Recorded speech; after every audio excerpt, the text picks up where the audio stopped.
अब तक हमने देखा कि SCP-953 के चंगुल से बचकर एजेंट नंबर 3 सीधे अपने वैन में आ पहुंचा। उसके वैन के अंदर से उसे मिला एक फ्लेम थ्रोअर जिससे वो क्रिएचर को जलाने के लिए तैयार है। वहीं पर वो क्रिएचर भी उसके पास आ गई। दरअसल उस रात उसने क्रिएचर पर आग जरूर लगाया लेकिन वो जली नहीं और वो उसे ले जाती है दोबारा अपने घर के अंदर। कुछ दिनों बाद फाउंडेशन की एक टीम फाइनली क्रिएचर के घर को ढूंढ निकालते हैं। क्रिएचर उन्हें देख बहुत गुस्सा होती है लेकिन वो उस पर फेंकते हैं बेहोशी का डार्ट। वही घर के अंदर एजेंट 3 भी पड़ा था। उसकी बॉडी में मल्टीपल घाव है, ऐसे मानो उसे जानबूझकर टॉर्चर किया गया। एजेंट 3 को हॉस्पिटल भेजा गया और फाइनली फाउंडेशन को मिल गया SCP-953 पॉलीमॉर्फिक ह्यूमनॉइड। ये दरअसल एक फॉक्स है यानी कि लोमड़ी जो कि भेस बदल सकती है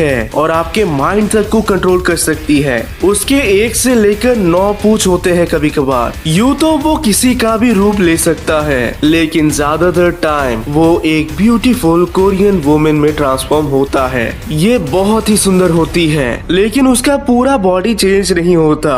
उसके बॉडी का कोई ना कोई पार्ट लोमड़ी का ही रह जाता है, जैसे कि उसके पैर या उसका पूंछ या उसकी आंखें या फिर बस उसका जीभ। लेकिन ये लोमड़ी बहुत चालाक है, वो जानती है इन प्रॉपर्टीज को कैसे छुपाना होता है, इसीलिए वो वैसे ही गेटअप में दिखाई पड़ती है। SCP-953 को सिर्फ भेस बदलना ही नहीं बल्कि टेलीपैथिक एबिलिटी भी है। वो विक्टिम के सराउंडिंग्स को ऐसे बदल देगा जैसे कि वो खा रहा है बढ़िया खाना, असल में वो खा रहा होगा कोई बहुत गंदा खाना। इसे तो हम खाना भी नहीं बोल सकते।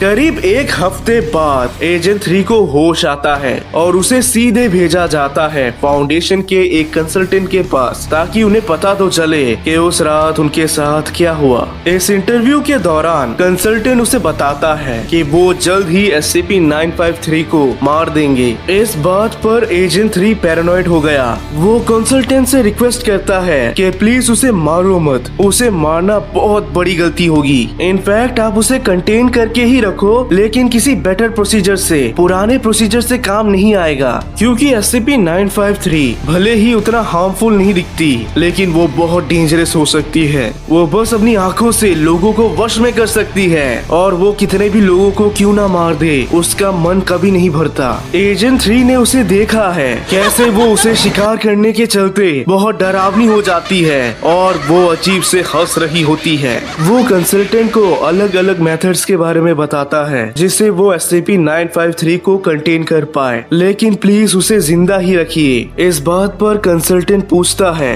हाल ही में तुम 2-4 बार SCP-953 को मिलने गए थे उसके सेल में, क्या मैं पूछ सकता हूँ ऐसा क्यों? वेल यू नो व्हाट, मुझे ऐसा फील होता है कि शायद तुम्हें स्टॉकहोम सिंड्रोम हो चुका है। स्टॉकहोम सिंड्रोम है एक ऐसी अजीब सी बीमारी जिसके चलते जो विक्टिम होता है उसे क्रिमिनल पर अफेक्शन आने लगता है, यानी कि आपको किसी ने किडनैप किया बट पता नहीं क्यों आपको वो पसंद आने लगा। एजेंट बोलता है कि ये सब बकवास की बातें हैं, ऐसा कुछ नहीं है, लेकिन फिर भी कंसल्टेंट ने उसकी कोई बात नहीं सुनी और SCP-953 को सेम उसी कंटेनमेंट चेम्बर में रखा गया। कंसल्टेंट रिसर्चर्स को एक नोट में लिखता है, एजेंट 3 तो पूरा पागल हो चुका है। वो वही कोरियन सुपरस्टिशियस बिलीव में पड़ा है और वो चाहता है कि हम भी वैसे ही करें। तुम्हारी मान्यता एक जगह है लेकिन SCP फाउंडेशन चलती है साइंस से और हम सारे प्रोसीजर्स को साइंटिफिक एविडेंस के साथ ही फुलफिल करेंगे। हम कोई उसके मेथड्स यूज नहीं करने वाले। लेकिन कंसल्टेंट की बातें गलत निकली क्योंकि SCP-953 अपने कंटेनमेंट चेम्बर से भाग गया, वो भी 9 एजेंट्स को मारकर। बाकी के एजेंट्स ने उसे आराम से पकड़ लिया लेकिन वो फिर भाग गई और फिर टोटल वो फाउंडेशन से 6 बार भागी लेकिन इस बार उसे कैप्चर नहीं किया गया। वो जंगलों में कहीं छुप गई। कई सालों तक फाउंडेशन उसकी खोज करते हैं लेकिन वो कहीं नहीं मिली। फाउंडेशन बस इसी बात का इंतजार कर रहे हैं कि कभी तो वो दोबारा इंसानों को मारेगी, तब जाके उन्हें उसके बारे में पता चलेगा। कुछ साल और बीत गए और आ जाता है कोरिया का मशहूर एनुअल यिफकॉन फेस्टिवल। दरअसल इस पार्टी के दिन यंग कोरियन लोग एनिमल्स का पोशाक पहनते हैं। इसे आप कोरियन लोगों का हैलोवीन भी बोल सकते हैं। शिकार ढूंढने के लिए SCP-953 को इससे बेटर तो और कोई अपॉर्चुनिटी मिल ही नहीं सकती और फाइनली वो भी बाहर आती है। इस पार्टी में वो खुले आम अपने पूंछ और अपने कान को दिखा सकती है और किसी को कोई भी डाउट नहीं जाएगा।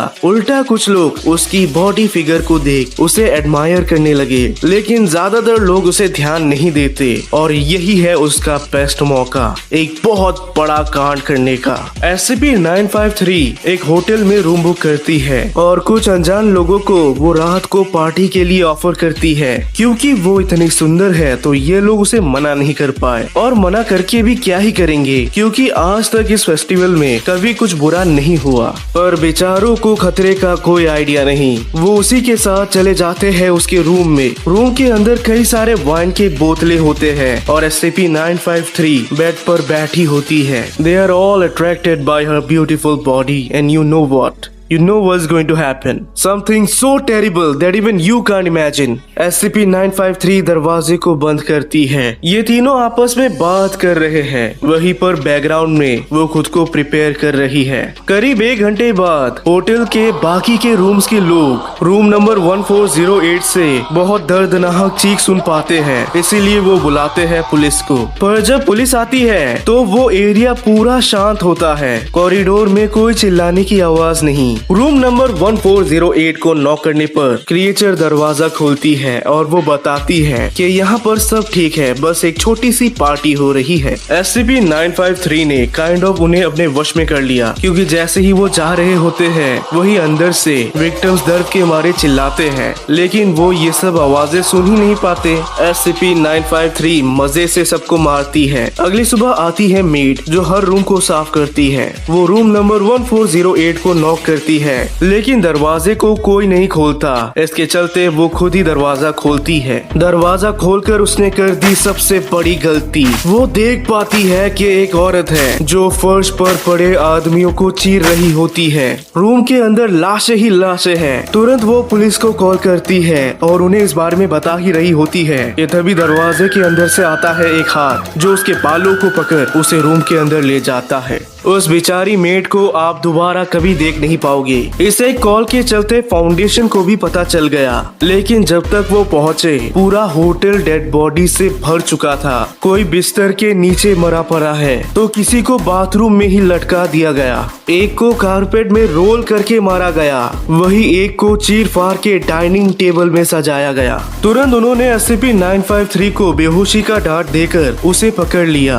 और फिर हमेशा हमेशा के लिए यिफकॉन पार्टी को बैन कर दिया गया। इस बार फाउंडेशन ने SCP-953 को अच्छे से कंटेन किया है। वो उसे रखे है साइट 17 में, जहाँ पर रेगुलरली उसे फ्रेश लीवर और तो और पानी भी दिया जाता है। उसे एक बेड भी दिया गया है ताकि वो आराम से सो पाए। कभी कभार जब SCP-953 अच्छे मूड में होती है तो उसे दिया जाता है एक कॉमिक बुक, एक डेजर्ट और तो और एक प्लम्प वाइन। लेकिन किसी भी इंसान का उसके डायरेक्ट कांटेक्ट में आना परमानेंटली बैन है। उसे रेगुलर खाना पहुंचाया जाता है, लेकिन वो भी रोबोट्स के माध्यम से। फाउंडेशन को पता चला कि कोरियन लोगों की मान्यता है कि SCP-953 कुत्तों से डरता है, इसीलिए उसके कंटेनमेंट चेम्बर के बाहर हर टाइम कुत्ते मौजूद होते हैं। और ये काम भी किया, क्योंकि कुत्तों को देखकर ही SCP-953 की फट गई। फाइनली SCP फाउंडेशन को एक बहुत बड़ी सीख मिली कि कुछ अर्बन लेजेंड्स की कहानियों को सीरियसली भी लेना चाहिए, क्योंकि बड़े बुजुर्गों ने इन कहानियों को बस ऐसे ही नहीं बनाया, शायद वाकई में उन्होंने भी इन कहानियों को जिया और इन्हीं के साथ वो बड़े हुए। और ये है SCP-953, एक ऐसा क्रिएचर जिसके पास कोई भी इंसान नहीं होना चाहिए, वरना वो इंसान खतरे से खाली नहीं। तो यारो, कैसी लगी आपको ये वीडियो? क्या आप SCP-953 के पास जाना चाहोगे? वेल, ऑफ कोर्स नॉट, लेकिन आपको सब्सक्राइब जरूर करना चाहिए।